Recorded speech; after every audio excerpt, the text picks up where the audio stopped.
thumb tonight. All right, welcome to the Harpswell Select Board meeting of Thursday, October 16th. We'll start with Pledge of Allegiance.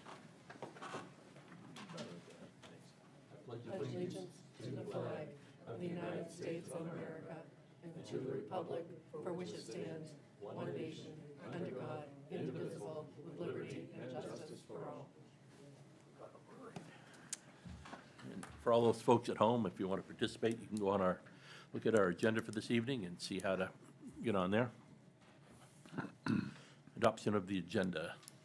Anything new? Oh, thank you. No, I don't think so. Anything new? A couple of items I'll bring up under other business. Well, wait a minute now, wait a minute. We got two things to add. I don't have the new agenda, No, so there. Oh, I don't, We don't? maybe You you can have mine, David. book up. I have it on my computer. okay, all right. You may have picked your book up. I already started before checking we it. Started printed it the for new you. one. I did. Yeah, sorry. You apparently, Okay, so we're all set then. if you pick it up 2 hours before the meeting, everything will be in there. Yeah, I did the No, it same. was ready before that. There was a Monday holiday, so this week has been a little different. Everybody's forgiven. Then you use, All right. I hate to read it for you. Public comment? Yep. Select Board announcements. Oh, I Here think comes you have Mary one. Ann. Maybe a little quicker. It's hard. Mary Ann Nave on Conservation Commission. I just wanted to announce tonight again that we are having the Waterwise program on Saturday at the Schiller Coastal Study Center, and it's stopping erosion on your shoreline. We're going to have landscape designers there and arborists to talk to people who might have questions on how to think about stopping erosion before it starts or continues. It's Saturday night, 10:30 to 1 at the Schiller Coastal Study Center. Kevin, you look like you're going to say something. I was just thinking something. Well, along those lines, we're on a boat all summer, all the time. Okay. And we grade people's properties by what they've done. Good for you. Out front, you know. There's a lot of zeros in the town of Harpswell. They get nothing but grass right to the water. Exactly. And I that's can not. make a list. Well, that'd be great.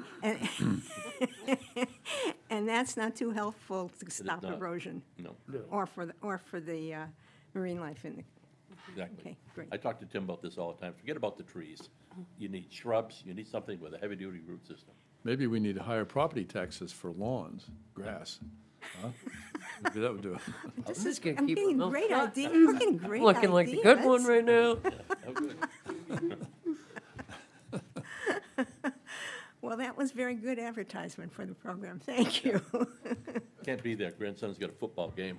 I gotta suffer through that. It's a busy time of the year for It is. everybody and a lot going on Saturday. Thanks. All right. All right. Select Board announcements? I had one. Yep. I just wanted to offer a little clarity. Over the last board meeting there, we had the Clark Cove property, and I received several emails and phone calls about my decision, and I just wanted to reaffirm that one of the reasons I made the decision I did is I believe that if we maintain some control as a town over that property, that we have a greater chance of it becoming what we want to see it become, whereas if we left it in state control, the state could do whatever they wanted, and we as a town would have no say whatsoever. So by at least maintaining some control, we can kind of guide this process in a direction that we see fit.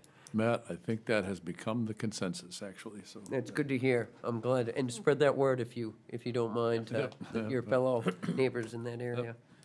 All right. Anything, David? Nope. Nope. Town Administrator's report. Thank you, Mr. Chairman. Good evening, everyone. I did want to bring to the public's attention and also to the board's attention that we received notice of a meeting on October 20th, which is Monday night. It's at the Mount Ararat High School Forum from 6 to 7, and they are going to present their Community Facilities Master Plan. So apparently there have been a number of ongoing community meetings, and they've been discussing topics such as, or what will be addressed in this plan will be things that relate to school consolidation potentially, school closures potentially, and the possibility of constructing new facilities. So it's not a topic I've been following. I don't know if the general public has been, but I think there may be interest in this meeting on Monday night when they unveil the Community Facilities Master Plan for SAD 75, and they are going to send a special invitation to Select Board members that you're supposed to be receiving tomorrow. So, again, I just wanted to get that out there. It's a public meeting, and I Why don't think they there wait may and be a send it lot to of us Monday interest. morning? 6 o'clock, the forum at Mount Ararat High School. I can actually go to that. I have nothing Monday night. Okay. I think it would be important for the town to have some representation there. I got town lands that night, so it's all you. Get it. I did receive a question from our assessor's agent today, Debbie Turner. She's been in communication with Vision, the company that's doing the revaluation. They wanted to know if the town would have any objection to them working on Saturdays. And so they've typically been working Monday through Friday. They're more There's a likely lot to of catch somebody property home. owners that come up perhaps on the weekends, and they think they might be more successful Right. I getting agree, yeah. to have some of those home appointments or inspections on Saturdays. So as long as you don't have any objection, we'll report back that that is not something we have an issue with. Yep, I told Debbie, one of the ones paying overtime. Okay. And also want to remind the public that they can absentee vote now on both the state ballot and the municipal ballot. The town held the required public hearing this week at the Harpswell Community School. It wasn't particularly well-attended, but we did videotape that meeting, and it is on the town's YouTube channel, so people can, watch that and hear some of the summary of the articles that the town provided. We also have information on the website, too, a little bit of background on the various municipal articles, including the comprehensive plan, which people may want to take a look at ahead of time. It's pretty substantial, and it takes a while to review. So just want to remind people of that. The polls will be open at the school on Tuesday, November 4th, from 8 to 8. So if you don't vote absentee, you always have the ability to go on Election Day. And I think just a couple other items. I received contact from the DOT this week, and I'm glad the road commissioner's here. They said that they finally have received the environmental permits to deal with the Potts Point Causeway. That was really battered in that January 2024 storm. And they're asking the town if we want to have the guardrail replaced, or if we just want to have kind of a rocked edge kind of to the roadway and not have the guardrail. They say that they know we plow that road, and they wonder if the guardrail is causing any problems with plowing, and they wanted some feedback from the town. We also plowed the guardrail, so. So I don't know if you have any specific feedback you want to give to the state on that.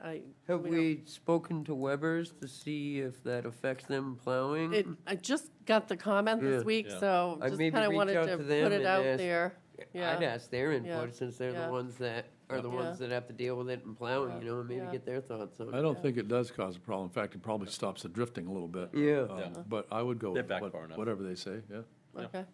I think state would rather not put guardrails because it's more expensive. Right. Right, yeah, oh, well. Oh, well. Okay, so we will touch base with Weber on that.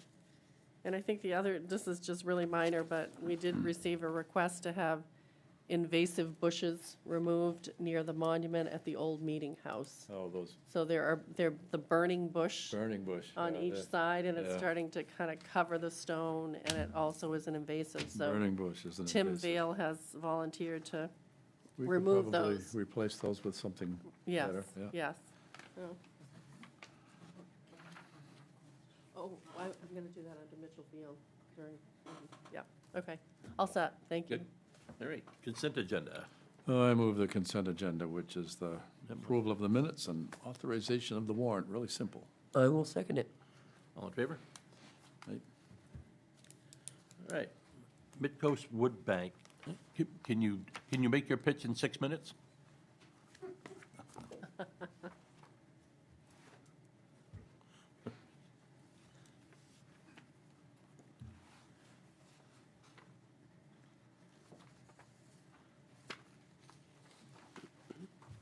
Thank you. My name is Nat Pulsifer, and as of December of last year, I became a resident of Maine. We live at the Highlands in Topsom, and I'm so glad to be back. I was probably conceived on Yarmouth Island, but that's another story. I'd like to present the Wood Bank Network, which is 15 separate activities, mostly along the coast from Eastport down to York. Each wood bank is a group of volunteers who enjoy providing fuel for those in need. And what we do is we meet Wednesday morning and Saturday morning from 8 until noon every week throughout the year. And during that time, we cut, split, stack, dry, and deliver firewood to people in need. What we're asking the town of Harpswell is for possibly several, but certainly one location where we can provide firewood that's available for whomever needs it. We would not publicize it, that's your job, but we'll provide the wood. We would ask that the wood will be delivered in totes, each of which holds about 1/3 of a cord, and a tote is 4 by 4 by 4, loose stack. And we'll come and replace the tote with a full one when we're called. And there's no charge, and we don't ask any questions. If you want to, that's your business. But the town, about 15% of Mainers rely on wood for their heat. And at this time of year, it can become kind of pressing to get that wood. So we like to fit into the community budget, providing wood at no cost. And it's an opportunity for the Harpswell community and Aging at Home, whom we've been in touch with, to reach out with a physical service. A physical service. Here is firewood. You come and get it, and we'll keep the totes refilled. How does all this happen?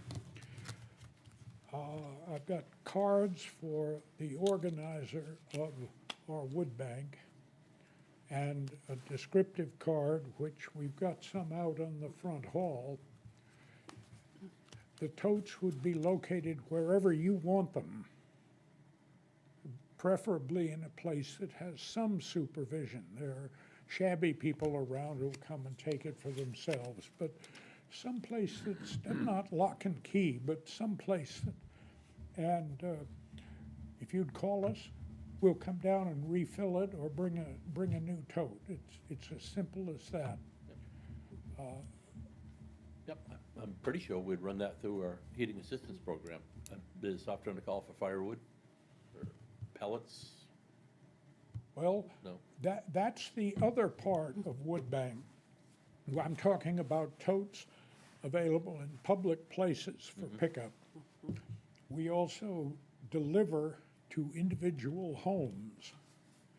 And if a family or a householder needs firewood, we ask them to call, and I'll leave my cards here. Call this number. John Allen of the First Parish Church provides, in his language, a confidential pastoral filter, all of which means, should you get free firewood? And sometimes he says no. Otherwise, he gives you a phone number to call, which is right here, and we'll deliver a half a cord or 2 cords as needed. That's to an individual household. So it's a flexible program, and we're looking forward to working with the town of Harpswell as you will have us. Nope, it's great news. Thank you. So we just have to figure out where to put some totes. Yeah, that's our Yeah, biggest dilemma. I think we were just looking for the board to authorize that Yeah. we can work with the organization. Oh, yeah. As long as you will allow it on public Yeah. property, we'll Yeah. work with the organization on where that would be in Harpswell.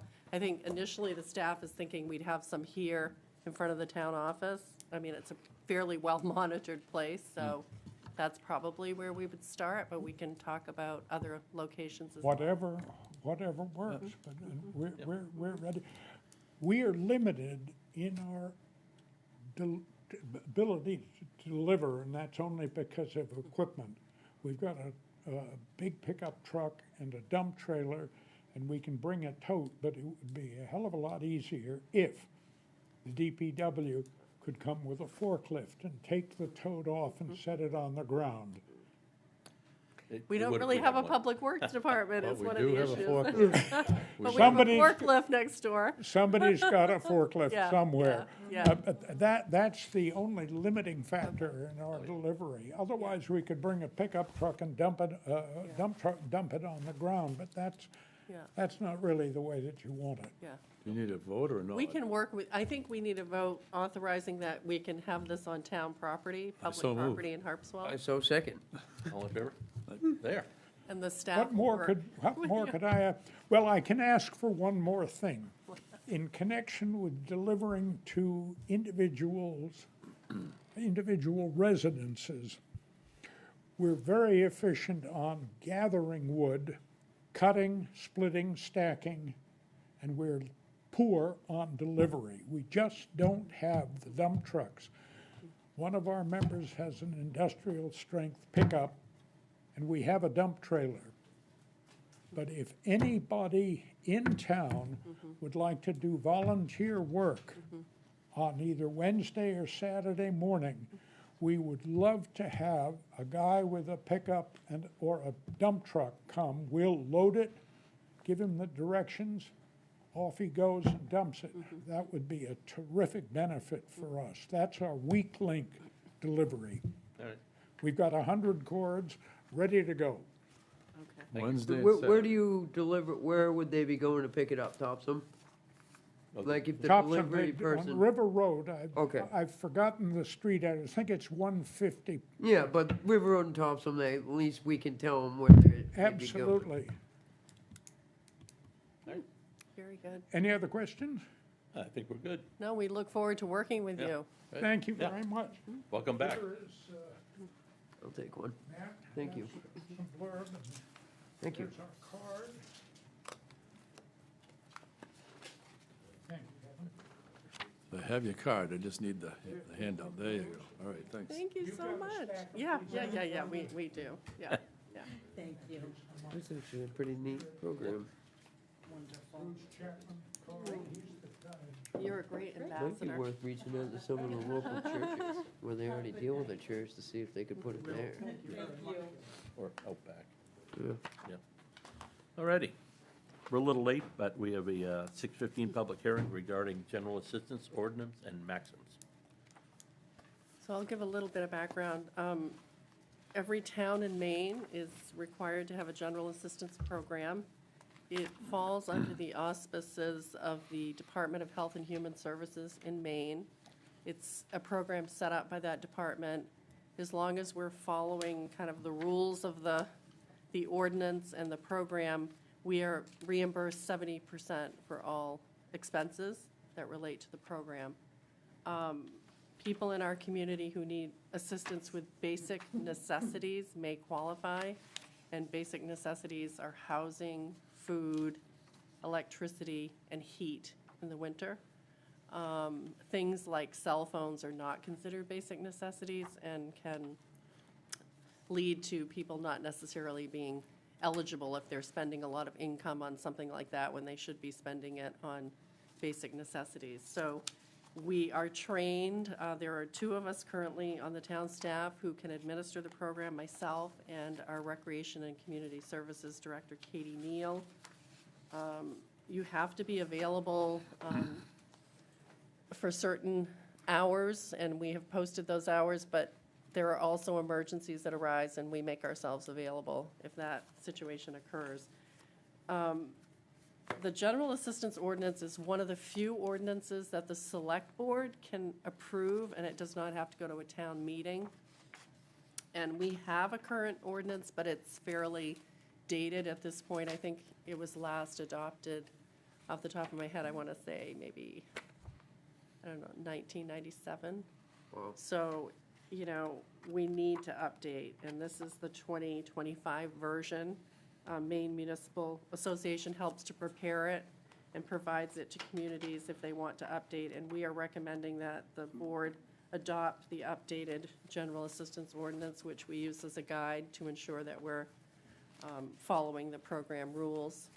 So that's one part of it. Well, let's step one, let's deal with that. And Okay. I move that we adopt the updated general assistance ordinance. I will second it. All in favor? Like, Okay. okay, And then every year, there are the overall general assistance maximums that we are bound to follow. And each county in Maine has different figures.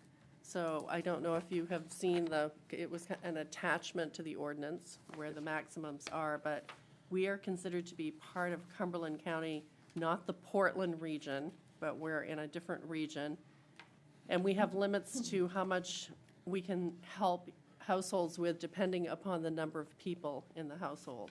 So for instance, a household of one cannot receive more than $1,317 worth of assistance. Household of two, $1,463, and so on. So we are bound by that as a maximum. Then there are subcategories such as food. So Appendix A is the overall amount that we can help households, depending upon the number of people. Appendix B, those are the food maximums, and those are also based on the number of people in the household. These numbers change every year, so every year the select board is asked to accept these new figures that are provided to us. They're supposed to be effective on October 1st, but by the time we receive this and we scheduled a public hearing, you know, here we are, it's October 16th, but you could make them retroactive to October 1. And we have not had an application that would have been impacted by these at the moment. So I think that would be fine. Again, household of one, there's a monthly maximum of $298 that we can assist a household with for food, for instance. But we do have a food pantry here, and we are really meeting the need of many people in the community with that food pantry. And at Midcoast Hunger Prevention and the Santa Fund are both involved with that program. Appendix C has to do with housing maximums, and we do not recommend that you adopt this appendix for Harpswell because we don't find that the figures they use for housing are necessarily applicable here. Our rents are much higher. And when you don't adopt Appendix C, you can use the entire maximum for housing if it's needed. And so that's why we do not recommend that you approve Appendix C. We go on to Appendix D, that's how much you can help a household with for utilities, electric, hot water, or if it's with electric, hot water, you can help them with more. A household of one, you could help $127, but if there's not electric, hot water, it's less, it's $85.50. I mean, these are the parameters that we have to follow when we're reviewing an application and we're going through what people are eligible for. Appendix E are heating maximums, and it goes by gallons. It's based on gallons of oil. So you calculate each month has so many gallons you can help households with, and depending upon that price range, you can then use it for wood or if needed, and we have done that before. We help households with. so it'd be the comparable amount of Yes, propane? yes, or- yeah, right, okay. correct. Propane, wood, yeah. Appendix F has to do with personal care and household supplies.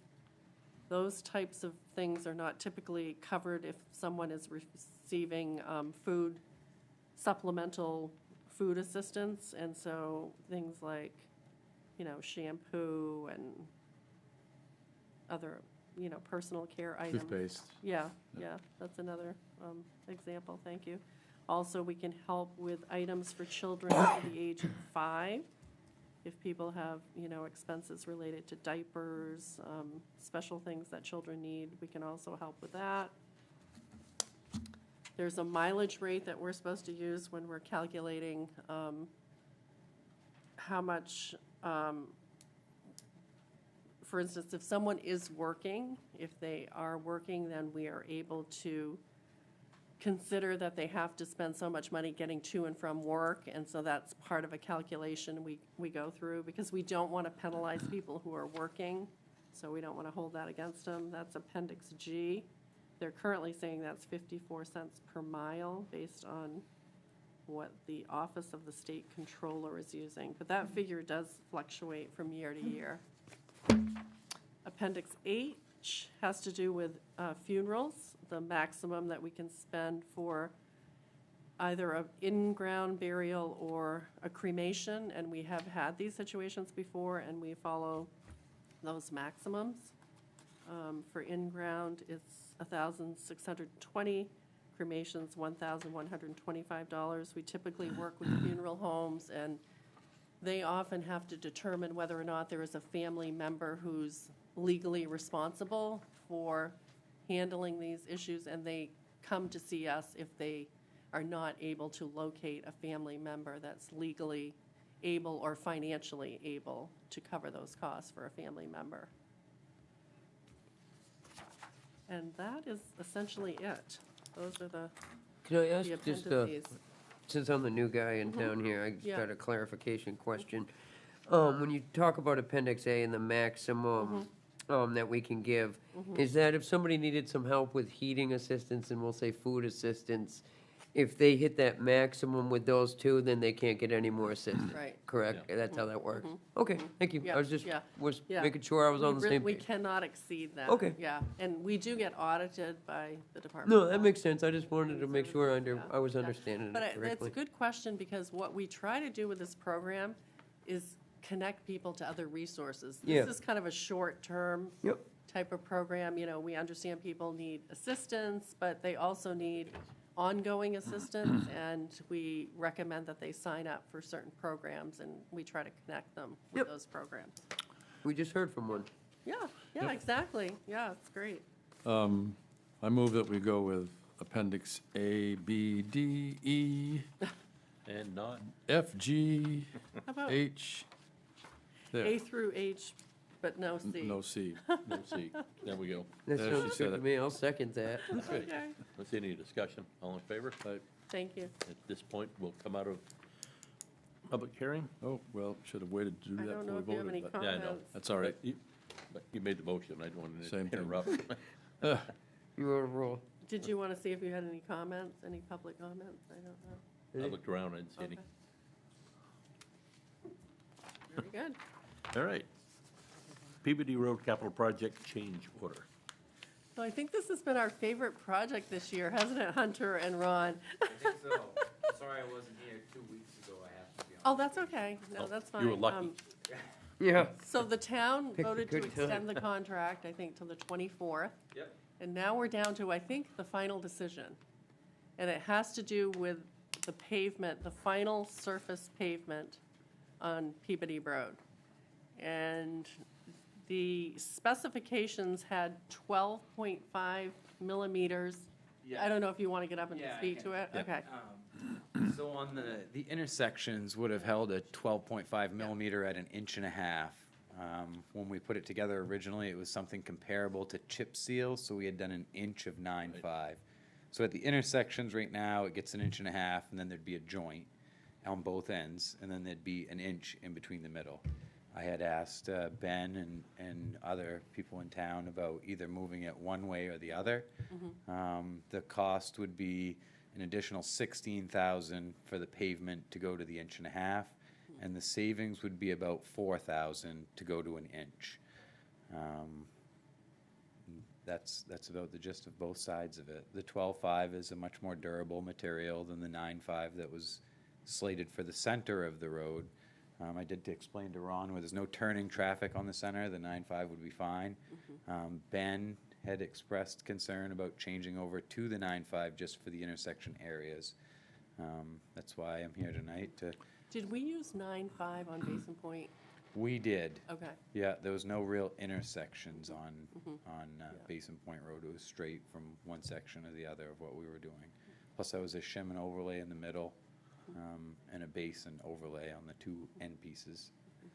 If we spent the 16,000, we would still be within budget, though. We'd be within the contract budget, yes. Yeah, Yeah, right now we're about 10,000 under all right. on the paving portion of it, and I haven't heard back from.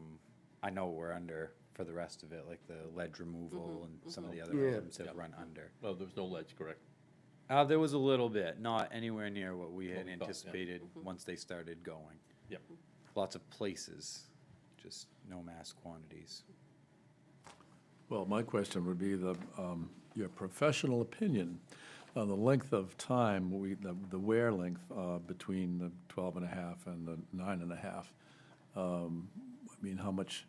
The 12.5 is a definitely more durable material.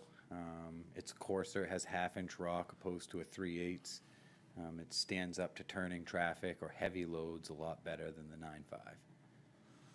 Okay.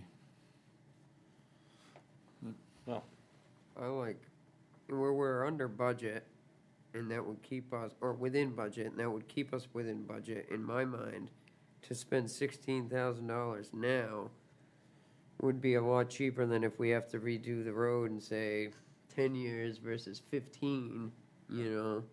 The cost of everything's only gonna, as we've seen with everything else. oh, yeah. Say hi to Vern, too. I like your shirt. That's my dad. Oh, no, Yeah. really? Small world. That is. I hear you sort of formulating a motion over there. You want me to make it? Sure. I move that we approve the 12.5 millimeter for the additional 16,000 for the paving of Peabody Road. I'll second it. No discussion back there? All in favor? Hey, Good. All right. Mitchell Field Plan Master Plan Update.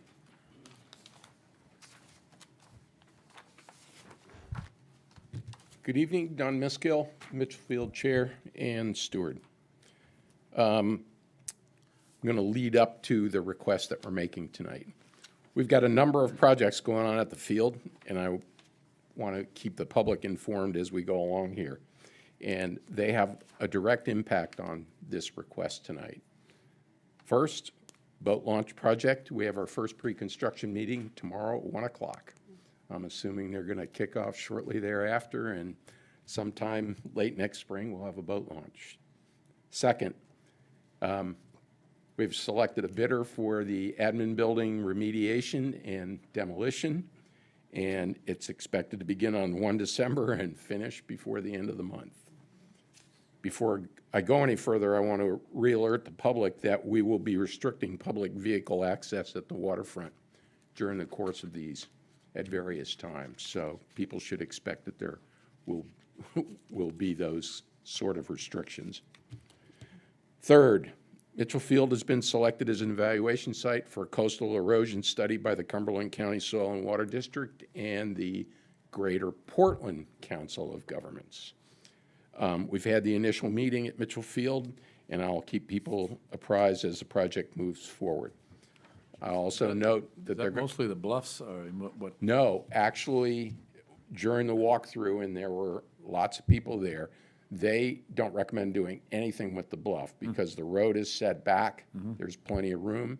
They were more focused on the bluff area that's up by the far airfield and the dunes, as they call it, which is the beach areas where it deposits sand and other stuff. Okay. I also note that they're going to make recommendations for protecting the coastline and mitigating erosion, but there's no money connected with it. So you just get the recommendations. As part of the admin building decision, we evaluated for hazardous materials, and the town was able to get them to do the generator building, the Century building, and the phone building at the same time. So we have that recommendation and those costs. And while they're not part of the admin building cleanup, and no money has been approved. Christine and I have talked, and she's certainly on the lookout for any grant funds that might come up. So if we can get some of those other buildings cleaned, it would help us in the future when we want to do something. Removal of the admin building leaves the generator building as the only storage facility in town of significant size. And we are in the process of having the roof evaluated and assessed for repair costs, but currently all, what do I want to say, carpentry work and mechanical tractor support is done by volunteers someplace else or using their own equipment. So the floor needs to be replaced because it was a very specialized pour to support the diesel engines and the generators, so it sort of makes a lot of the area not usable for storage. But I've talked to Christy, and hopefully at some point in the future, we're going to have a workshop with Select Board to talk about the generator building and what it's doing going forward. The recent AFFF spill at the former Naval Air Station has certainly heightened the awareness for PFAS in our environment, and Mitchell Field is no exception. Back in 2018, we actually tested two of the deep wells, the new water supply well and the well that you see right adjacent to Mitchell Field Drive that is right now providing water to the community garden. Those deep wells both tested clean and no PFAS. And the dug well that the community garden folks had dug, next to it was just a gravity feed surface. It had trace amounts, so they immediately ceased using it, and we're going to remove that cistern and just fill that dirt back in. In the recent time, though, we had asked the Friends of Casco Bay if they would test off of Mitchell Field for PFAS. We didn't hear anything back initially, and then after the spill, town got 10 points, and Paul gave three of those points to Mitchell Field. So we are currently testing one north of the causeway opposite Mary Meeting Shellfish, one south of the causeway in the swimming area, and then they're actually testing the creek that outflows at the beach there. Of course, the 2 points that are in the water are well within it. The creek is showing presence of PFAS. We're awaiting the test results that they just recently took, and then we'll determine what other testing we want to do sort of further upstream in those creeks to figure out what we've really got. All of that brings me to the reason that we're here tonight. The last item on our project list is the Mitchell Field Master Plan, last updated in October of 2019. And there was certainly a lot of discussion at some of the comprehensive plan meetings about the lack of currency about the Mitchell Field Master Plan as it related to affordable housing. So the original proposed timeline, I had said in previous points that we would address that once we had a contract for the boat launch. That was our laser focus. We have that. Now we're focused on the master plan. The original timeline was to have something for town meeting, but upon further reflection and discussing with the members of the committee, most of the projects I've just talked about aren't going to be completed by town meeting of 2026. So developing a master plan that doesn't have any input from those projects, the impacts on the waterfront, and then what we might need to do in the future just didn't seem prudent, and would almost say the plan would be obviated before it ever got to print. So we also have the external group of Mitchell Field folks who are going to make a presentation in November to the committee about what they see as possibilities for Mitchell Field in the future. So in order to digest all those things, we really want to have a robust public information and feedback plan for this master plan update because it involves everybody in the town. And so extending the timeline gives us a chance to evaluate the waterfront operations and assess future needs. We want the plan to be done right when we update it. So we're asking for your endorsement to extend the timeline probably till around November. I've talked to Christy and she's provided some feedback about when we would have to have a draft complete in order to do public meeting and have ballot. And so we can certainly work with that, and the committee was very receptive. hence our recommendation memo that came to you. Well, hearing everything you just said, I'm perfectly willing to extend your, I don't know if we need a vote or just a No, nod. I or think at this just point, I a- would just say a yeah. timeline, because I don't think you should commit to Right. what you're gonna Right. put on a Yeah. ballot that far down the road, Yeah. you know? When. We don't really Well, know where we're gonna Yeah. be. Right, but. This well, was more it'd be to give them information more time, and but I- transparency for the board and the public to know what we're doing, because we had really talked Yeah. about trying to have one sooner. Yeah, no, I'm good with it. Makes sense to me. And Don, while you, oh, I'm sorry. Yes. Go ahead. Oh, so Don talked about this, there's an external group who's working on some ideas for the future of Mitchell Field, and they have asked for some of the computerized work that GEI did for the town in the boat launch area, the waterfront area.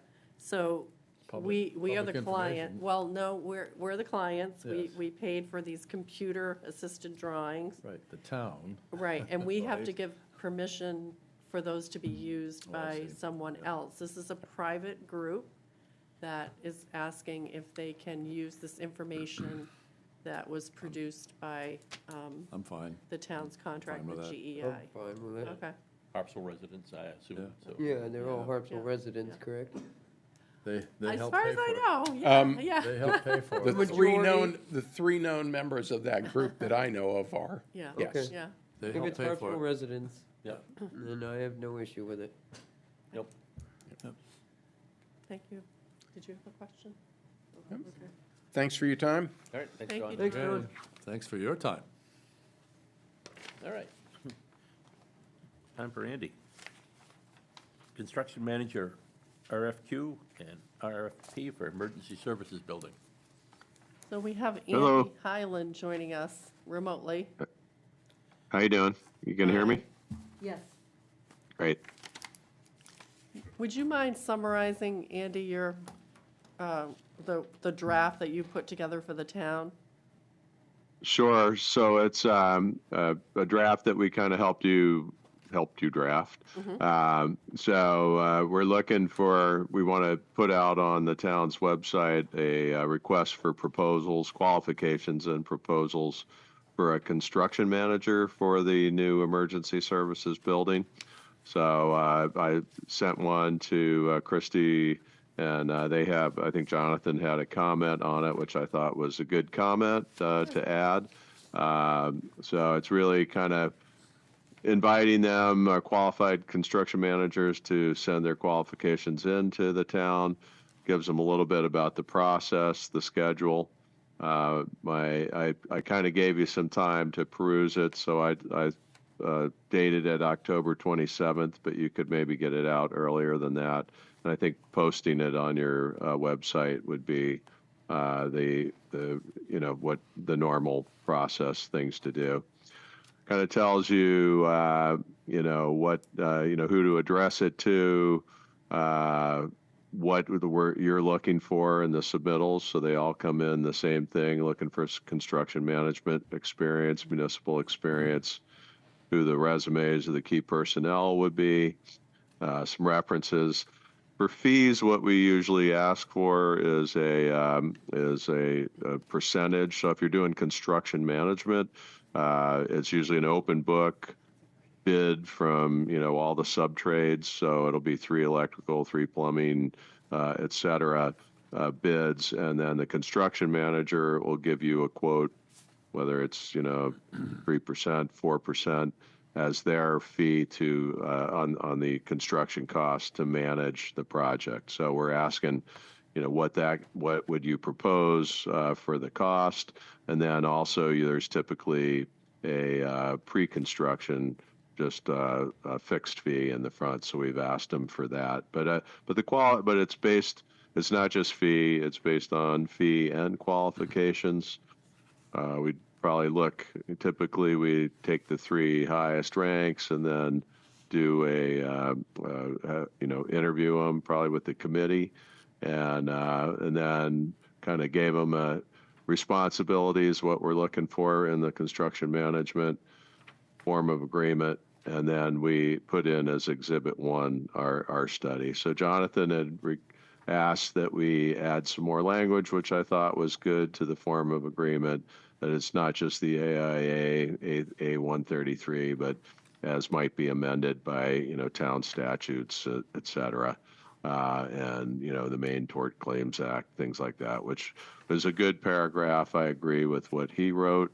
The only other thing that I would ask, I don't know if you've got access to your email, Christy, but I added one more piece that I think we should have under the process, and that would be questions. So if they have, questions, we're happy to take those. I can send them to Curtis at our office, and they would have to get them by issue them by November 3rd if they had questions, and we issue the answers and post it on your website by the 10th, and then they're due the following week on the 17th. So the only other thing that we could consider, I'm not, I could go either way on it, would be just a pre-bid conference on site. We're happy to host that.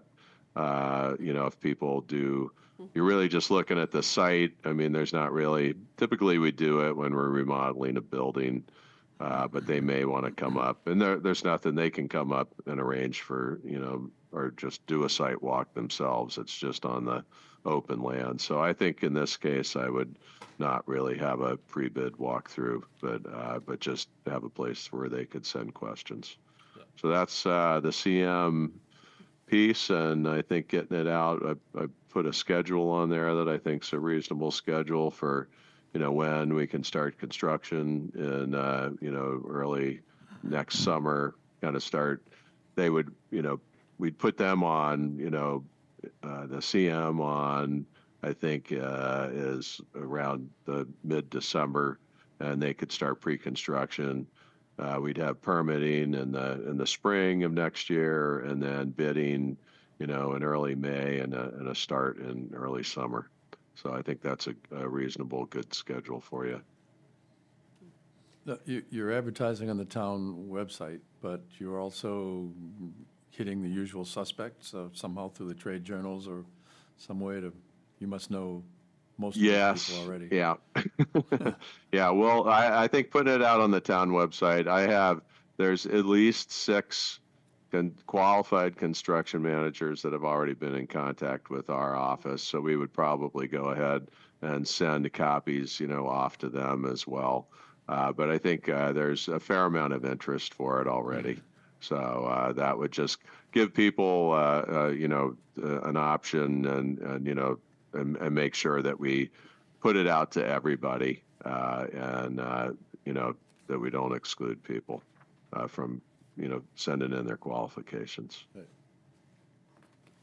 Well, I think we pretty much decided to go this route anyway originally, right? Yeah. So What are you looking for the board? I think to approve that the town send this out with the additions that were mentioned, the Yeah, from language from Jonathan. Jonathan Burbank, and then your firm will handle questions, so you'll I add think that so. with- I think yeah. that's the most expedient way to That do would it. be great. I didn't send them to me. I sent them to Curtis. Okay. Poor Curtis. Okay. But I do think that should be added, because there will likely be questions, and Yeah, have a otherwise it'll be kind of it could be a disarray, and I don't want you trying to answer some questions, us trying to answer some questions. When they do come and we answer them, we ought to post it for everybody, so if somebody else had that question, or, that they don't have an unfair advantage for, having additional information about the project. so you'll work on that, and we'll add it to the final. Yep. Yep. I just sent you one with, it's Okay. just a simple questions, maybe submitted to curtis@portcityarchitecture.com. Must be received by November 3rd. Answers will be posted on the town website by the 10th. And that's a week before the CM responses are due, the 17th. And you don't think a pre-construction meeting is needed in this case, you're saying, but, Yeah, no, because we're just looking at a road. okay. I mean, we could have one where they had questions, but I think the study that we just Okay. completed is pretty comprehensive for them. You know, it's showing the site, showing where it's going to be, renderings. I've attached that as an appendix to the CM. So I think, you know, I think it'll tell them if they have other questions, then they can send it in. But really, and they're not asking to go into, we're not telling them, you know, that, or they don't have to go into a building. So, I mean, anybody can drive up, True. you know, on the road and walk around the site, and if they want to come see the site, they can do that at any time and not need, you know, to be escorted or, you know, around. So I think this is fine, just questions. Great. Right? Oh, we need a motion. Yep. Well, I move we go out with requests for qualifications using this format with the addition of the comments from Jonathan and whoever else. And the question And the questions, section yes. being added. Yep. Yeah. Yep. I will second it. And thank Christy and Jonathan Burbank for getting us to it, and Andy. So, yep. Yeah, I mean, Andy did a lot of work on this, and then, Jonathan really has a lens on it. He's looking for very specific things that are, Yeah. He does. you know, really Yeah. helpful to Yeah. the town. Yep. Definitely. Yeah. Yeah, they were good. That was a good comment. Good. So I agree. Okay, All in favor? good. Right. Good. Thank you. Thanks, Andy. All right. you. All right. Have a good night, you guys. You too. You too. Request for use of town property, Lookout Point. So as you get several of these throughout the year, this is from one location manager that you have dealt with before, Diana Norwood. This is for still photography of Triumph motorcycles at the Lookout Point Town Landing, the boat launch. I want to be there for that. Yeah. So it's I this. had one in high school. Yeah. The request is this Saturday from 2 PM to 7 PM. They have worked with the Harpswell Inn for parking at that location. I'm so sorry, Amelia. Should I start from the top? No. No. So this request is before you, and I did forward it to the co-chairs of the Town Lands Committee. And Diana is very aware. The first thing that she does is she runs it by me, and I always say, tell me about the parking. And so that they've worked with the Harpswell Inn, and but one of the chairs did want to make sure that with the crew size of 25, that public parking is still, and the boat launch itself is still left open to the public, so we can certainly drill that point home if approved by the select board this evening. How much we decided on for charge? We did 300 last time. That's that sort of stuck in my head, yeah. And she's good with that? Mm-hmm. Okay, yeah, I move that we approve it. Yeah, I'll second it as long as like you said, the park is taken care of, because Saturday's supposed to be a nice day, so there is the potential that people might want to launch boats or go down there. Do you have specificity with that? I mean, are you wanting No, to say just how as many? long as there's room for our town residents to utilize the area, that's all I care about. Frankly, it's not heavily used. No, I know, but if it is, And Sheldon's open this weekend. I mean, we typically tell them they don't have exclusive use, that they Absolutely. have to Right. work yeah, around. if they're public aware of use. that, then that's Yeah. good enough. Yeah. For me, I'll second it. It's Yeah. the same group that did Yeah. Giant Staircase. Yeah, that's what I thought. They did the fashion shoot on the giant stairs, right? I think so. Yep, yes. All right, all in favor? Right. Good. Treasurer's report.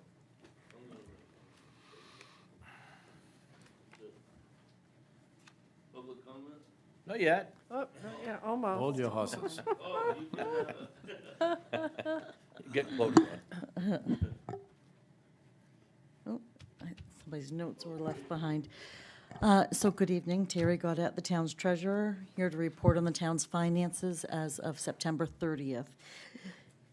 Excuse me, the board received its 3 reports, appropriation control report, revenue control report, and trial balance. And my report is just a summary of those reports. And cash balances as of the end of September was just under $7.6 million.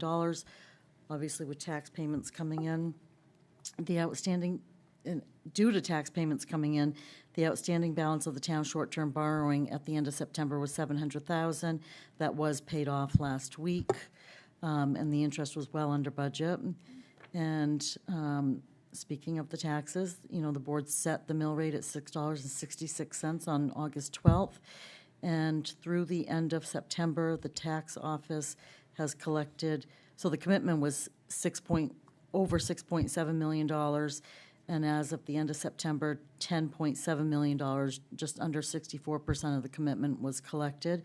Tax office did a great job managing the different forms of payment, in person, by mail, on our AndroGov payment site, which increases use each year, and with bank payments. So that's great coming in, and we have very anxious taxpayers to pay both of their payments quite often on the first due date. On the revenue and expense side, non-property tax revenue to reduce the taxes is just under $2.6 million, which is a little over 83%. 9 months, of course, is 75%, so we're a little ahead of the 9-month forecast. Our excise tax is more than the 75% as well, at 87, a little over 87%, and it's also ahead of 24 collections. Moorings and shellfish license fees, those have exceeded the forecast, and many others are ahead or meet the 9 months forecast, including interest on our bank accounts. Our recycling and transfer station fees, permits are slightly over. Both those remain down from last year, though, particularly with the January 2024 storms. And our tower leases and revenue sharing are slightly above the forecast. Spending has been within the approved budgets. There are a few budgets on the summary reports that appear to be underspent due to timing of invoices. And you're aware of the reserve expenditures and the ARPA expenditures, which we will be carrying in a little bit into next year, which will be expended all next year on the emergency services equipment if approved by voters. And if not, certainly on our maintenance agreement for our current 3-tower system. So we're well ahead of that deadline, which is December 31, 2026. So we will do just fine there. And I thought I had one more thing. That concludes my report.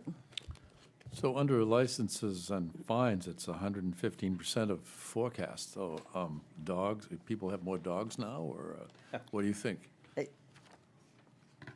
No, I don't think so. I think, Price of fishing licenses went up. Oh, yeah, yeah. and at the time when we did it in 2025? It did this year. Yeah, it just went into effect on September 24th. Oh, so the state license Yeah, fees you're talking state about. fishing license. Got it. Is I that thought you were what saying, that's- I thought, oh, is that part of the? that's included in there, yes. Yeah. I'm sorry, I thought I heard shellfish license Yeah. fees, and I didn't. No, right. So, just every year you do your best at forecasting, and some people may pay, there may have been more that opted in to paying the conservation fee instead of doing conservation time, Yep. things of that nature. And so usually this time of year, we're usually around in that area. Okay. Very good. Great, Thank you. thanks, Barry. Thank you. Public comment. Maybe sorry. Already am. Ron Ponziani, nothing to do with my work that I do. It's about one of the things I cover for, which isn't in our list of things to do. We need to somehow get information out, either by paper or on our website or something, about the overrun of deer in this town. I mean, they're getting hit just about, seems like every night somewhere. And There are a lot of bow hunters that would love permission to hunt people's property in this town. That would certainly help alleviate some of that concern. they would, yeah. You're looking at one of them. Yeah. I lot them on my property. Yeah, it's like, quite frequently, I take off late in the afternoon, early evening, and go to town, just go up and watch basketball with my friend, and night before last, right by Edgewater Colony, there was like 4 deer come right out of this side, went right across the road toward Johnson's, went up the road a little bit, and then they went right out in there. There's a bunch at Schofield Farm, little ones, was standing in the field last night looking at me when I come back down. I feel like I'm right in a danger zone every minute because I look for their eyes to shine. Sometimes they come out of that pipeline just where it used to be above Dick Barton's driveway, and they're just everywhere. This is always the worst time of year because the bucks are chasing the does, so the does are running from the bucks, so they're moving a lot more this time of year than they do it in any other time of the year, so that's why you tend to see a lot more. Well, in the it seems fall. like early evening, they seem to be going on to the west side of the road, and sometimes late in the night, they're coming from the other side of the road. I don't know if they're going back to their home or whether they're just leaving. Yeah, yesterday morning, there's one right across from Jim Knight's house. What's that? Right across, there was one yesterday morning right across from Jim Knight's house Yeah, well, that's the other thing that I wanted to in mention. that corner. See, I said, if it's on our roads, I can send somebody out to get rid of it, move it, do whatever they do with it. And, but we're having an issue because the DOT doesn't come out on weekends. So what happens if we have a deer that's out there on a weekend and it has to sit there all weekend? And, so it's just, it's a tough situation. I know one of the sheriffs has been taking care of it. Who? One of the sheriffs in town, and Well, he does sometimes. Yeah. But last 2 times they've been out there, he's been up north. yeah, So we don't have anybody to pick up for that guy. And he told me where they go. I know what the story is there. oh, yeah. Yeah. But, you know, and he said if anybody does want him for hunting or whatever, he will issue a ticket, permit for them so they can get it. And that way they don't have to worry about it. But, Boy, I smacked one a few years ago. It jumped out of the bushes right in front of me. I didn't have time to take my foot off the brake, no, the darn thing. So no, you you gotta gotta be real careful. You really got to Nice. be out just a little bit from the side and Yeah. hope that you can see them before they. Yeah, this one I didn't have a chance. Yeah, right. No. So I just wanted to let people know, and if anybody hears us on this TV station, maybe they'll kind of let people know. Yep. I tried to blink my lights to the guy last night because there was 3 of them on the other side of the road, and I thought, oh God, here comes a car from the north end coming down, headed north, and I was afraid they were going to run out in front of them, but I didn't notice they slowed down at all. So get to know your local bow hunter. It's shotgun and rimfire only in Harpswell, so Bow no hunting. deer rifles. Bow hunting's the best. When Bow hunting. bow hunting season? Started September 6th. So, Yeah, and it's it goes, still, it goes until December 12th, oh, I believe. All righty, thanks, Ron. okay, yeah. Terry had some other business. I think there were a couple other items. We received a resignation from Ted Merriman from the Fire and Rescue Committee. Yep. That was submitted on the 8th of October, so we'd like you to Accept that with consider regret. Do I have to second that? Thank you. Yeah. Yeah. I don't, yeah, we do have to accept his resignation, don't we? Pardon? Would you have to? Yes, Yeah. yeah. Do I have move- to second David's motion Yeah. to accept? Yeah. I'll second with regret. Yep, same here, well, Miss Ted. Okay. And then an appointment to your recycling center improvements working group. The board made the appointments at the last meeting. There was a member of the public that your manager of the recycling center facility has spoken with, and this member of the public is willing to serve, Claude Bolduc. And we've received his application. He is retired, so it basically says. Most people in Harpswell are. Right, right. So Not me. we ask that you appoint him to that working group. So moved. So seconded. All in favor? And then the last item at the last week, 2 weeks ago meeting, you accepted the additional funds for the small community grant program. And first of all, I'm sure you've all noticed that our septic system is well underway. The replacement project, they've come in quickly and efficiently and really moving along on that. I'm not sure being total state funds, but if I have to seek approval for sending out the bid for the septic, but I would like to, since you did accept the funds, I do have the design from the designer for an additional failing septic system for a town resident.